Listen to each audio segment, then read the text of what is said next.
बोलिए श्री सद्गुरु महाराज जी की जय, सच्चे दरबार की जय, उमापति महादेव की जय, श्री कृष्ण बलदेव की जय, सियावल रामचंद्र महाराज की जय।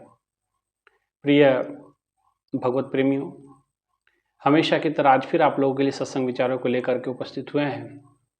प्रभु की बड़ी विशेष कृपा से आप तक सत्संग विचारों को पहुंचाया जाता है और आशा है, उम्मीद है कि आप सभी इन विचारों को अपने हृदय में धारण कर रहे होंगे। भाइयों बहनों, गुरु की कृपा से भक्ति के इस मार्ग पे हम सब आप आगे बढ़ते हैं। इस मार्ग पे आगे बढ़ते हुए अनेकों पड़ाव, अनेकों तरह की रुकावटें, अनेकों तरह की मुश्किलात हमारे भक्ति के मार्ग में हम आभास महसूस करते हैं और उन मुश्किलात से, उन परिस्थितियों से, उन विपरीत परिस्थितियों से हमें किस प्रकार से निकलना है, इसका अच्छा गाइडेंस अगर मिल सकता है तो सत्संग से मिल सकता है। बिन सत्संग न हरि कथा तह बिन मोह न भाग, मोह गए बिन राम पद होय न दृढ़ अनुराग। कहा जाता है कि बिना सत्संग के हरि कथा नहीं होती और बिन प्रभु की कथा के मोह भंग नहीं होता, और जब तक मोह भंग नहीं होता तब तक दृढ़ अनुराग नहीं होता। ये चीजें एक दूसरे से जुड़ी हैं, इसलिए कहा बिन सत्संग ना हरि कथा, बिना सत्संग के प्रभु की कथा नहीं। अब इसका अर्थ क्या हुआ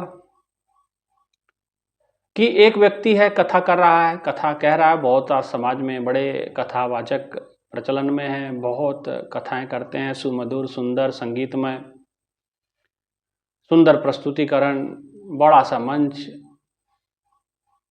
करोड़ों का पंडाल, लाखों की तादाद में आगे जनता, तब जाके होती है इस कथा। लेकिन गोस्वामी जी कहते हैं कि बिन सत्संग ना हरि कथा, कि बिना सत्संग के हरि कथा नहीं हो सकती। सत्संग का मतलब यहाँ सत्संग प्रवचन से नहीं है, सत्संग का मतलब यहाँ सत्य का संग से है, ईश्वर के संग से है, ईश्वर के दर्शन से है, ईश्वर से मिलाप के बाद। मान लीजिए कोई प्रभु की चर्चा आप करते हैं, प्रभु की महिमा आप गा रहे हैं और प्रभु की महिमा को गा रहे हैं और आपने वो प्रभु को देखा नहीं, तो वो जो आपका गाना है, ठीक है, उसका आपको फल तो मिलेगा, लेकिन फिर भी वो मैच्योरिटी, वो आत्मविश्वास आपके भीतर नहीं झलकेगा। क्योंकि एक होता व्यक्ति कहीं से 10 किताबें पढ़ा, 10 ग्रंथ पढ़े, किताबें पढ़ी, कुछ और लेखकों विचारकों के किताब पढ़ करके हमने कुछ विचार बनाए और उसका प्रस्तुतिकरण मंच पे कर दिया। लेकिन एक होता है कि जब तक हम ईश्वर का साक्षात्कार करते हैं और जिसने इसका साक्षात्कार किया और वो जो ईश्वर के बारे में बताएगा, तो आप दोनों की तुलना कर सकते हैं कि एक व्यक्ति जो पढ़ के शब्द शैली बड़ी सुंदर है, विचार शैली बड़ी सुंदर है, बहुत अच्छी तरीके से प्रेजेंट कर रहा है, लेकिन एक व्यक्ति जिसने अपना आत्म अनुभव किया है, जिसने ईश्वर को देखा है, उसकी कथा करने में और उस व्यक्ति की कथा करने में बड़ा फर्क आएगा। हो सकता है वो विद्वान हो, विद्वता उसकी आंखों से दिखती हो, बातों से झलकती हो, लेकिन ईश्वर दर्शन किसी संत का काम होता है। और जब वो कोई संत, ईश्वर दर्शन करने वाला संत जब प्रभु की कथा सुनाता है, तो तभी तब सत्संग होता है, हरि कथा होती है। क्योंकि बिन देखे बिन अर्श परस के नाम लिए क्या होए, धन धन कहे जो धनी कहे हुए, तो निर्धन रहे ना कोई। बिन देखे बिन अर्श स्पर्श के नाम लिए क्या है, बिना देखे, बिना प्रभु के दर्शन किए नाम लिए क्या है, प्रभु का नाम लेने से कुछ होगा नहीं। और जब होगा नहीं तो कहते धन धन कहे जो धनी हुए, तो निर्धन रहे ना कोई। अगर धन धन कह देने मात्र से सभी लोग धनी हो जाते, धन धन कह देने से सभी लोग सब धनवान हो जाते, धरती पे गरीब बसता कौन, है ना। इसी प्रकार प्रभु के नाम लेने वाले, प्रभु का बाहरी नाम लेने वाले तो बहुत सारे लोग हैं, कि महिमा गाने वाले बहुत सारे लोग हैं, लेकिन इनमें फर्क है। एक देख के गा रहा, एक बिना देखे कहीं से सुन के, समझ के, पढ़ के गा रहा। तो दोनों के कहने सुनने में, गाने में बड़ा फर्क होगा प्रभु की महिमा। तो इसलिए महापुरुषों ने कहा पहले सत्संग, फिर हरि कथा पढ़ाओ। फर्स्ट स्टेप क्या है? प्रथम भक्ति संतन कर संगा को स्वामी जी ने रामचरितमानस में प्रभु श्री राम माता सबरी को उपदेश जो दिए उसमें प्रथम कहा प्रथम भक्ति संतन कर संगा, दूसरा रतमम कथा प्रसंगा। तो कहते हैं कि पहले सत्संग करो, प्रभु की महिमा, प्रभु के साथ जुड़ो। अब कैसे जुड़े? इसलिए कहा बिन सत्संग ना हरि कथा। जब तक सत्संग नहीं होगा, जब तक सत्य के साथ जुड़ेंगे नहीं, ईश्वर का दर्शन नहीं होगा, तब तक जब तक उसका संग नहीं होगा, तो जो ईश्वर के साथ संग हो जाएगा तो उसको कहते हैं सत्संग। अब हम जो ये आप सुन रहे हैं ये सत्संग प्रवचन है। देखिए समझिएगा, सत्संग प्रवचन, आध्यात्मिक प्रवचन और सत्संग में फर्क है। सत्संग प्रवचन क्या होता है? जो विचार मैं आपको दे रहा हूँ, ये बात ही आपको सुना रहा हूँ, है ना। लेकिन सत्संग क्या है? सत्संग का अर्थ होता है जहाँ ईश्वर के साथ आप और ईश्वर जुड़ जाएं। आप आंखें बंद करते हैं, ईश्वर का दर्शन आपको होता, वो असल में सत्संग है ना। तो इसलिए महापुरुषों ने कहा कि बिन सत्संग ना हरि कथा। जब तक ईश्वर के साथ जुड़ते नहीं, जब तक ईश्वर का दर्शन नहीं करते, ईश्वर का साक्षात्कार नहीं करते, तब तक ना हरि कथा, और कथा हो ही नहीं पाएगी। लोग आजकल कथा कर रहे हैं, बहुत बड़ी बड़ी कथाएं हो रही, बड़े सारे देश से चारों दिशाओं में जाओगे तो हर भाषा में, हर शैली में करने वाले, कथा करने वाले लोग मिलेंगे। अच्छा प्रवचन करते हैं, कोई बुराई की बात नहीं, लेकिन सार्थकता किस में है? जो पहले संग किया परमात्मा का, जिसने दर्शन किया। अब समझिए, मैंने कभी आगरा का ताजमहल नहीं देखा इन आंखों के सहारे, फोटोओं में मैंने देखा है, किताबों में मैंने पढ़ा है कि वो इस प्रकार से है, जमुना किनारे है, और तमाम विदेश के सैलानी वहाँ आते हैं, प्रवासी आते हैं, दर्शन करते हैं, उसका देखते हैं, पर्यटक वहाँ लाखों तादाद में आते हैं, इतना फीस लगता है। तो ये इसकी जानकारी किताबों के द्वारा, लोगों के द्वारा जो वहाँ जाके आए उनके द्वारा मिली हमको, और यही जानकारी मैं आपको सुना दूँ तो मेरे सुनाने में बड़ा फर्क हो जाएगा। लेकिन एक व्यक्ति जो वहाँ उस स्थिति को, उस ताजमहल को देख करके आया है ना, तो उस ताजमहल के बारे में उसकी जो रूपरेखा है वो बड़ी एक्यूरेट तरीके से, जितना उसने देखा वो बता सकता है ना। इसलिए कहा कि बिन देखे बिन अर्श पर्श के नाम लिएगा, बिना देखे नहीं गा सकते आप। तो सत्संग क्या है? ईश्वर का दर्शन। तो जब तक ईश्वर का दर्शन नहीं होगा, एक ईश्वर के बारे में सुनना, किसी से, किताबों से पढ़ा आपने, लोगों से सुना, संतों महंतों से सुना, और आकर के आप भी सुनाने लग गए। लेकिन एक व्यक्ति, एक ऐसा भी व्यक्तित्व है जिसने ईश्वर का दर्शन किया, देखा, और देख करके वो अपनी बात संत के सामने, लोग संगत के सामने रखता है ना। तो इसलिए महापुरुषों ने कहा कि बिन सत्संग, पहले दर्शन। तो जो देख करके ईश्वर की महिमा गा रहा वो परफेक्ट होगी, और कि भाई वो कैसा है, क्या है, कब, किस प्रकार का है, कैसे वो दर्शन देता है, तमाम बातें वो आराम से, आसानी से बता सकता है। लेकिन एक व्यक्ति जो सिर्फ कहीं से किताबें पढ़ चुका है, किताबें 50 सुना चुका है, या कहीं किसी का प्रवचन सुन के आया है, हजारों प्रवचन सुने, उस आधार पे उसने अपनी बातें मिला करके वो प्रवचन आपके सामने रखा, तो वो एक अलग दिशा में आपको ले जाएगा। लेकिन जो संत होते हैं वो ईश्वर से जोड़ने का प्रयास करते हैं, ईश्वर के साथ रूबरू करवाने का प्रयास करते हैं। इसलिए कहा पहले सत्संग, फिर हरि कथा। तेह बिन मोह ना भाग, उसके बिना मोह भाग नहीं होता, उससे पहले मोह खत्म नहीं होता, मोह भंग नहीं होता। इसलिए महापुरुषों ने कहा कि तेह बिन मोह ना भाग, मोह गहे बिन राम पद होय न दृढ़ अनुराग। क्योंकि केवल कथा प्रवचन, अक्सर लोग आते हैं मेरे पास कि महाराज हम जो कथा करते हैं, कथा सुनते भी बहुत लोग हैं, सुनने वाले बड़े लोग आते हैं, तो सुनते हैं तो कहते हैं कि भाई हम कथा तो बहुत सुने हैं, लेकिन हमारे अंदर तो ऐसे भाव कभी बनते नहीं परमात्मा के प्रति। कैसे बनेंगे? क्योंकि आपका निज अनुभव नहीं है। भगवान शिव माता पार्वती को क्या कहते हैं? वो कहते हैं कि उमा कहूँ मैं अनुभव अपना, सत हरि भजन जगत सब सपना।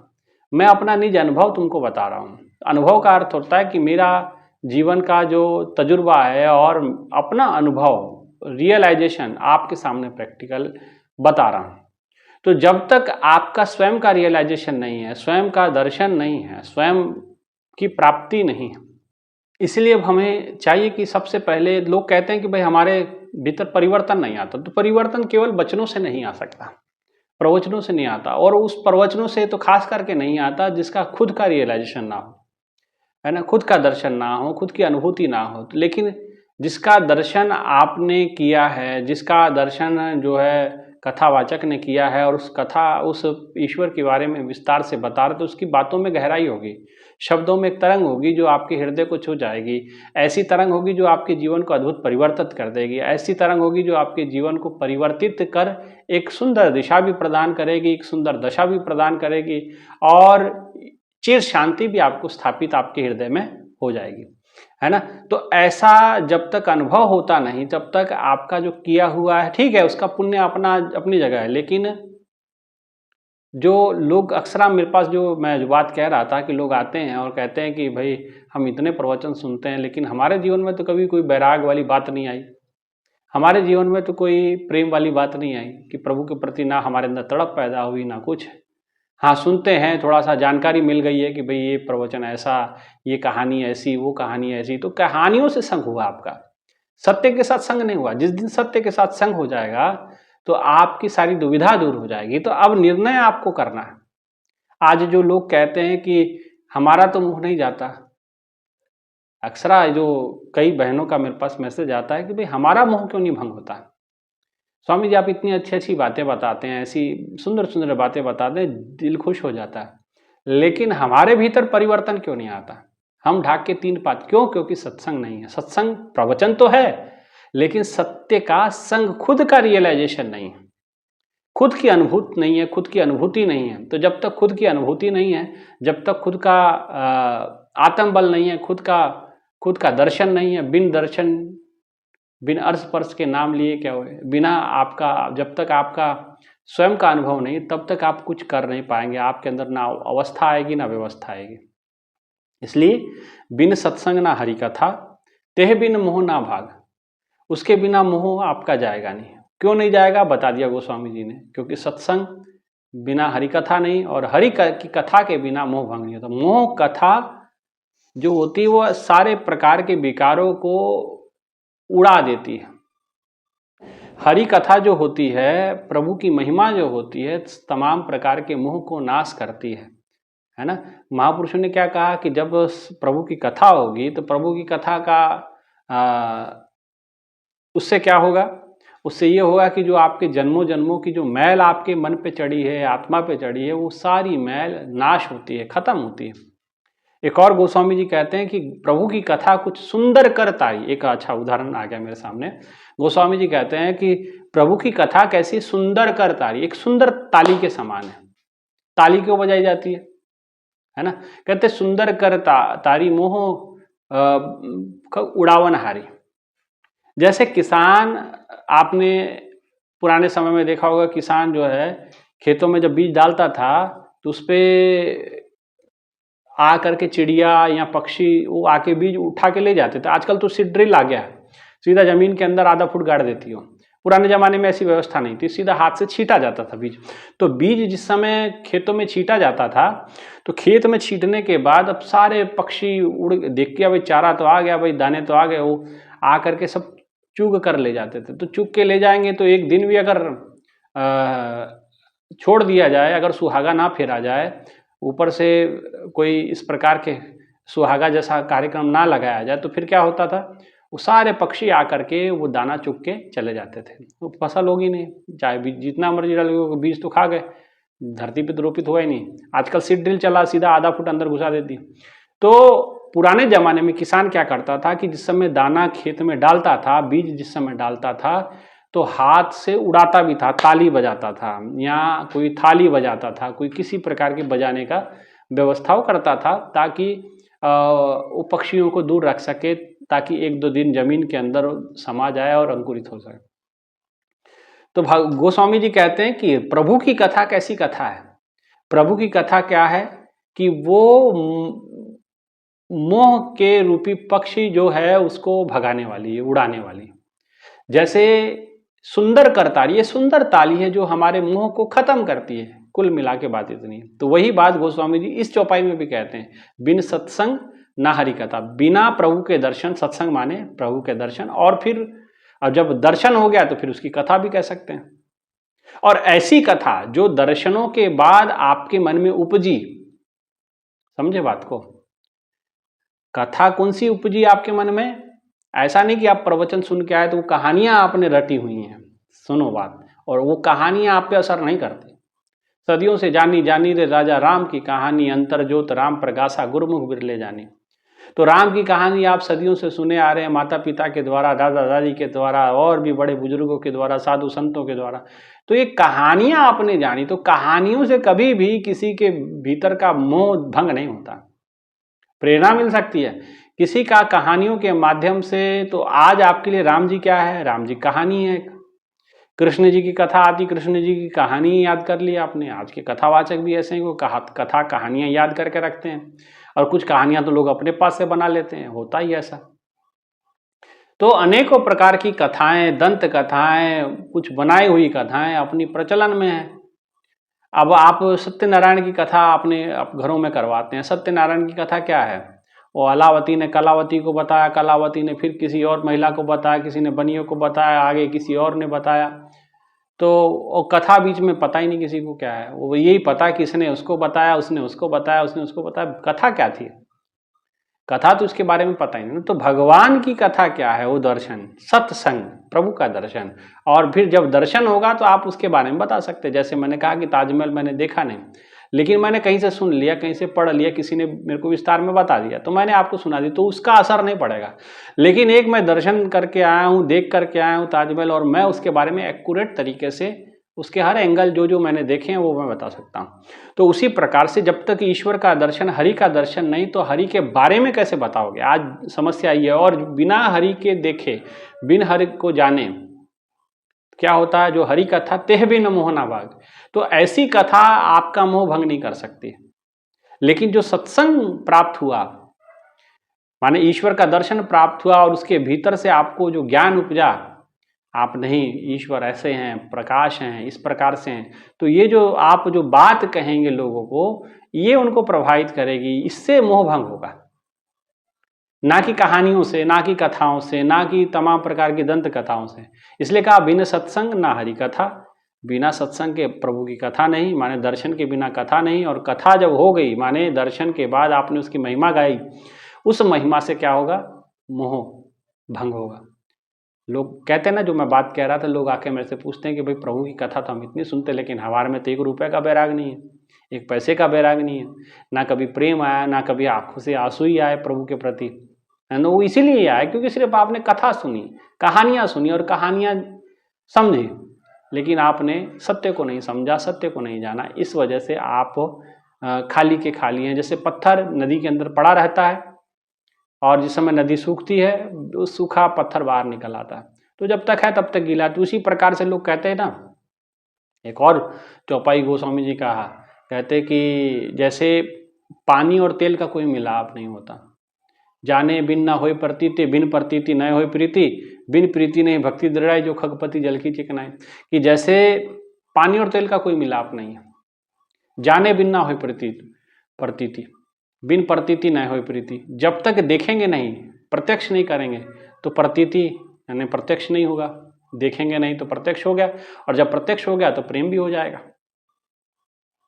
है कि नहीं। और जब प्रेम हो गया, बिन प्रतीति न होय प्रीति, और बिन प्रीति ना भक्ति दृढ़ाई। और प्रेम नहीं है तो भक्ति भी दृढ़ नहीं होती। ये भी कहा प्रेम नहीं है तो भक्ति दृढ़ है, तो प्रीति नहीं होगी तो भक्ति दृढ़ नहीं होगी, है ना। कहते जाने बिन ना होय प्रतीति, एक एक स्टेप समझिए। जाने, पहले जानना है दर्शन, जाने बिन ना होय प्रतीति, प्रत्यक्ष हो गया। बिन प्रतीति नहीं होय प्रीति, बिना दर्शन के प्रेम नहीं। और जब प्रेम नहीं हुआ तो फिर क्या होगा? जैसे बिना भक्ति में प्रेम ही नहीं, तो भक्ति फिर वो तो एक फॉर्मेलिटी हो गई, है ना। तो ऐसे बिना प्रेम की जो भक्ति करोगे, उससे भगवान रीझेंगे थोड़ी, उसमें कोई अनुकंपा आपको प्राप्त होने वाली नहीं, कृपा प्राप्त होने वाली नहीं। सिर्फ जो कर रहे हैं उसका फल मिलेगा आपको। जो विशेष जो भगवान कृपा करना चाहते हैं वो नहीं मिलेगा। बिन प्रतीति न हो प्रीति, बिन प्रीति नहीं भक्ति दृढ़ाई, और जो खगपति जल की चिकनाई जी, वो फिर ऐसा होगा जैसे आपका तेल और पानी का मिलन।